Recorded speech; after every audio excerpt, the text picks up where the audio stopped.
ఒక ముఖ్యమైన విషయం గుర్తించాల్సింది ఏంటంటే, మొట్టమొదటగా అసలు రాజ్యాంగం ఏం చెప్పింది? రాజ్యాంగం ఆధారంగా కదా షెడ్యూల్డ్ కులం, షెడ్యూల్డ్ ట్రైబు, తెగ అనేది ఇవన్నీ కూడా రాజ్యాంగం ఆధారంగా వచ్చినాయి. సో, ముందుగా రాజ్యాంగం ఏం చెప్తుంది? రాజ్యాంగంలో ఏదైనా కులాన్ని నిర్ధారించారంటే మత ప్రస్తావన ఉందా లేదా అనేది తెలుసుకుంటే కానీ మిగతా విషయాలు మనం ముందుకు వెళ్ళలేం. కాబట్టి రాజ్యాంగంలో ఏం రాసిందో దట్ ఈజ్ ఆర్టికల్ 341. దీన్ని యథాతథంగా నేను చదువుతాను. ఇందులో ఎక్కడైనా కూడా మీకు రిలిజియన్ అనే మాట వినపడుతుందేమో చూడండి.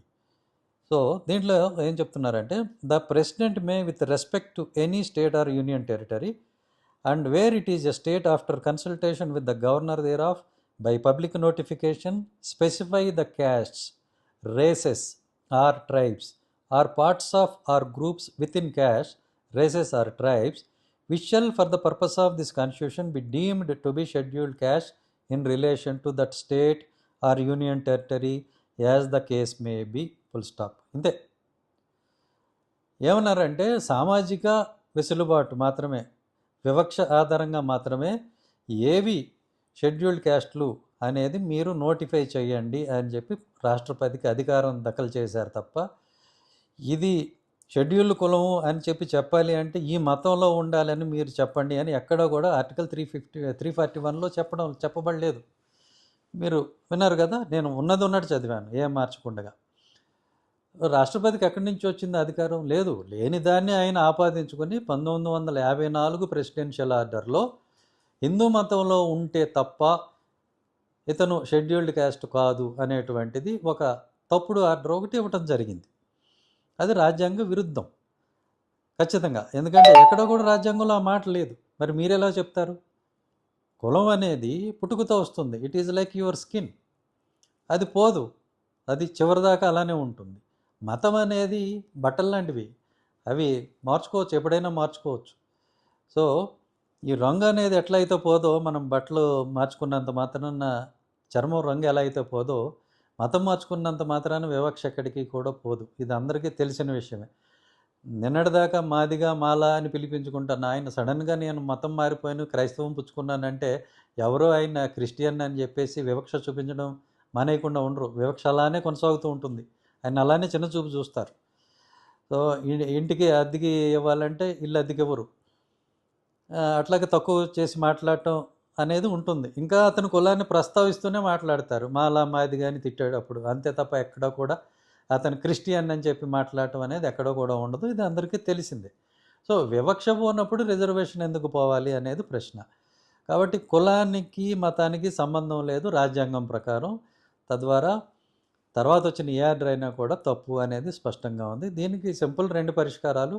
మొదటిది ఏంటి అని అంటే, ఒక మంచి లాయర్ని పెట్టుకుని ఈ కేసు మీద అప్పీల్కి వెళ్ళి ఇన్ ప్రిన్సిపల్ ఎక్కడా కూడా రాజ్యాంగంలో కులానికి మతానికి లంకె లేదు, వివక్ష మాత్రమే ఆధారం అని చెప్పి ఎస్టాబ్లిష్ చేసి ఒక రూలింగ్ అనేది తీసుకురావటం.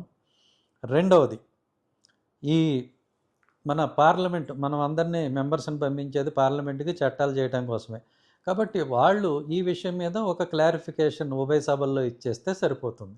ఎందుకంటే రాజ్యాంగాన్ని మార్చాలి, సవరణ చేయాలంటే దానికి అధికారం పార్లమెంట్కి మాత్రమే ఉంది.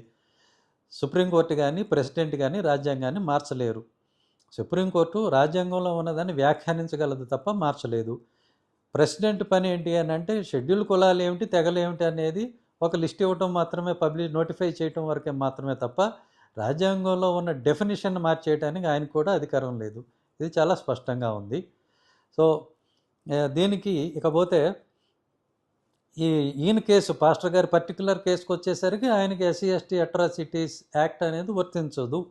ఎందుకు అని అంటే, ఇప్పుడున్న పరిస్థితుల్లో టెక్నికల్గా ఎస్సీ హోదా పోవటం అని అంటే, ఇప్పుడున్న పరిస్థితుల్లో ఈ తప్పు ఆర్డర్ ఆధారంగా కూడా పోవాలి అని అంటే, చర్చికి వెళ్ళినంత మాత్రాన ఎవరైనా ఆ హోదా అనేది పోదు. ఎందుకంటే చర్చికి వెళ్ళిన వాళ్ళందరినీ కూడా క్రైస్తవులని క్రైస్తవ మతం కూడా గుర్తించదు. క్రైస్తవ మతం ఎవరిని క్రైస్తవులని గుర్తిస్తుంది? తమ చర్చికి వచ్చి బాప్తిసం తీసుకున్న వాళ్ళని మాత్రమే వాళ్ళని క్రైస్తవులని గుర్తిస్తుంది. కాబట్టి చర్చే క్రైస్తవుడిగా ఒక వ్యక్తిని ఒప్పుకోనప్పుడు, చర్చికి వచ్చినంత మాత్రాన అతను బలవంతంగా క్రైస్తవుడని ఫోర్స్ చేయడానికి ఎవరికి కూడా అధికారం లేదు.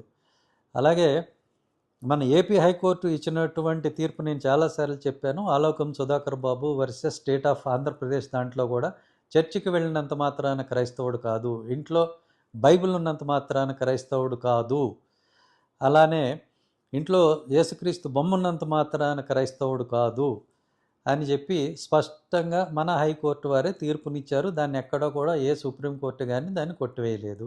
కాబట్టి ఇందులో ఆందోళన పడాల్సిన అంశం ఏమి లేదు. Right. This is an kind of old wine in the new bottle అంతే తప్ప కొత్తగా ఇందులో చెప్పింది భయపడాల్సింది ఏం లేదు.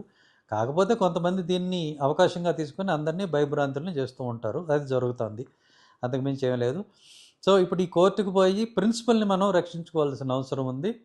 సో దానికోసం నేనేం చెప్తున్నా అంటే, బాధపడేది అందరూ కూడా పేదలు, ఈ రకరకాల క్రైస్తవ సంఘాలకి వాటికి ఏం చెప్తున్నారా విందామని వెళ్ళిన వాళ్ళే బాధలు పడతారు తప్ప వేరే ఎవరు కాదు.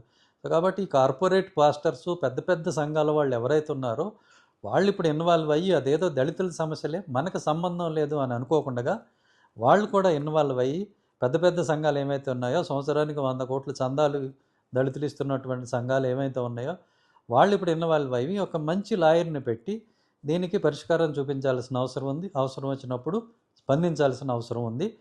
మేమందరం బీయింగ్ అంబేద్కరైట్స్ మేమందరం కోసం దీనికి పోరాడుతూనే ఉన్నాం, పోరాడతాం. ఎవరు భయపడాల్సిన అంశం అయితే ఏమీ లేదు. Thank you. జై భీమ్, జై హింద్.